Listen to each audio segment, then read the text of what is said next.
Is it possible that something is holy to the celebrated agnostic? Yes. The individual human mind. In a child's power to master the multiplication table, there is more sanctity than in all your shouted amens and holy holies and hosannas. An idea is a greater monument than a cathedral. And the advance of man's knowledge is a greater miracle than all the sticks turned to snakes or the parting of the waters. But now, are we to forego all this progress because Mr. Brady now frightens us with a fable? Gentlemen, progress has never been a bargain. You have to pay for it.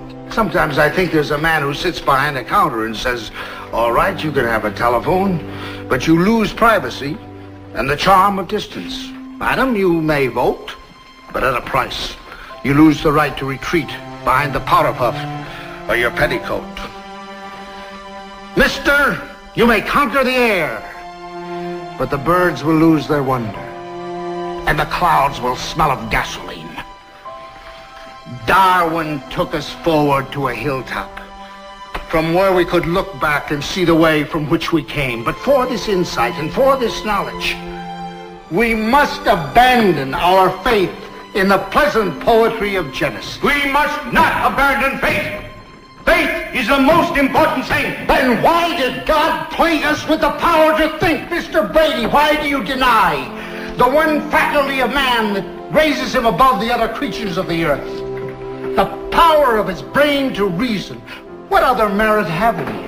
The elephant is larger, the horse is swifter and stronger, the butterfly is far more beautiful, the mosquito is more prolific, even the simple sponge is more durable. What does a sponge think? I don't know. I am a man, not a sponge. What do you think a sponge thinks? If the Lord wishes a sponge to think, it thinks. Do you think a man should have the same privilege as a sponge? Of course. This man wishes to be accorded the same privilege as a sponge. He wishes to think.